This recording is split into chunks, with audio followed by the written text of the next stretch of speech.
It's me, man, Joey Sparks, and in this video, we are going to be reviewing t-shirt review. That's right, I am a fan of graphic t-shirts, and I got fresh brand new one in the mail. Let's open it up and see what it is all about, right? But first things first, before we get started with the video, please do me that favor. Can you like it? Go down in the comments, leave me a comment, and tell me what you think of the shirt, as well as hit that subscribe button. Okay, that subscribe button helps me on the road to 1,000 subscribers, and I need your help to do it. So we're going to continue to drop content like this while we peep out the window and keep you coming back for more. All right, yo, so check it.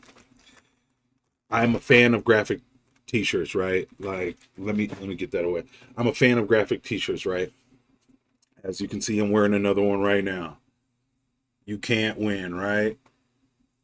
If anybody was familiar with the Korean Netflix series hit called The Squid Game, in the very first game was hide and seek, and they had a robot doll girl here, and she was the one who would catch you if you did not stop at the red light. Anyways, they mixed that and infused it with the old oh god, what was the woman workforce where she's got like the bandana on and she's holding it. Anyway, I love mashup t-shirts, so this one was fire. But let's get into the new one I got right here. Like I said, I love tennis shoes and I love graphic tees. Like, all I wanted to do was grow up and get a job where I can wear graphic tees whenever I want. I don't want to wear a collared shirt, and what do you know? I'm able to whenever I want. Yo, this one is, my t-shirt plug is better than yours. Oh my god, super talented artist. And of course, you know what color it came in, preferably. I am a villain at heart, so I love black clothing. The more I look like a ninja or Darth Vader or Batman, the better. Okay? And this one spoke to me. There was like no way I could get rid of it. Like, there was no way I could get rid of it because it talks to my childhood and how I was brought up. Your boy was raised in the 80s. In the 80s, on Saturday mornings, what did you do? You watched cartoons. And why did you watch cartoons on Saturday morning? Because the best new episodes and even the rare cartoons were played on Saturday morning. It was like a time where kids didn't have to wake up and go to school at the end of the, okay, so Friday's over. The school week's over. Moms and dad are looking, hopefully maybe sleep in a little bit. And what could the kids do? Run on downstairs, turn on TV, and plop down for 2 to 3 hours of fire cartoons across every network. And it was like a perfect Saturday morning. It was also a spot where corporate America could advertise right then and there, to so the commercials, cereal commercial, toy commercials, water balloons, like venture getaways, all that type of advertising and marketing to kids, children's and moms, right there on Saturday morning cartoons. And every Saturday morning cartoon had a villain. And so when I saw this shirt, I'm telling you, boy, boy, dog, dog, dog. People don't be knowing. I'm gonna give a healthy shout out on my next video to who can ever answer and tell me who all 9 of these villains are. I'll give you a hint.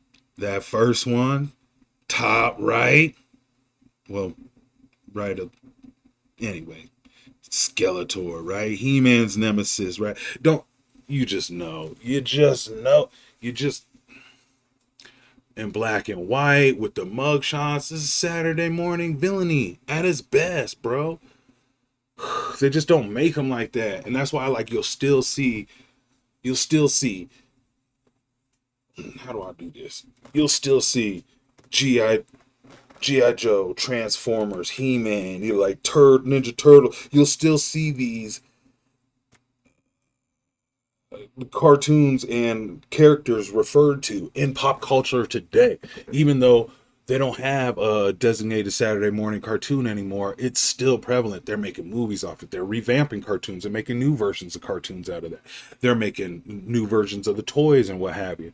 And so when I saw this, like I said, it starts to remind me of my childhood and like, like how dope my childhood was and how like unique all the villains were in Saturday morning cartoons. I had to cop it.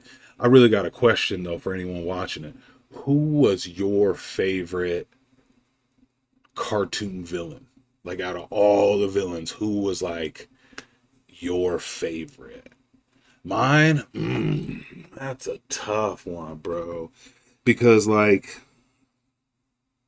mm, it would. It's tough. I think I probably gotta like, if I had to go right now, I would go best cartoon villain at a mature age. I'm going with Skeletor, only because now that I'm in the digital age, Skeletor is used for so many memes. I just think it's funny, so I think it was funny. But I'd have to sit and think. And if you can't come up with your favorite cartoon villain, why don't you just tell me about your favorite cartoon? Ooh, I have my favorite. It's called Mask. That is M period A period S period K period. Mobile, armored, strike command with a K. Regular automobiles that transform into some sort of assault automobile. Can't beat it. One day I'll get in and do a video about that. But yo, tell me what you think about the shirt. If it's a copper drop, tell me if you pass or smash or pass or grab or however you say it when it comes to clothing. And me, if you enjoyed going over this unpackaging with me, make sure you hit the subscribe button because I'm going to be doing unpacking more often. I just saw, I mean, I've got shirts that I haven't even opened. I got shirts that I've opened, haven't even wore. I mean, I've got two drawers full of just graphic tees I haven't even touched yet. They're just sitting in there and they're great ensembles to myself. They're almost like collector's items. And then like I got a chunk of t-shirts that I've finally worn. So now they're in the regular rotation. But like for those special occasions, I'll pop a tag on a brand new one. So anyway, if you enjoy that sort of content, hit subscribe. Otherwise, thank you for watching. Tell a friend, and I'll see you back on the next review. All right, man. Peace.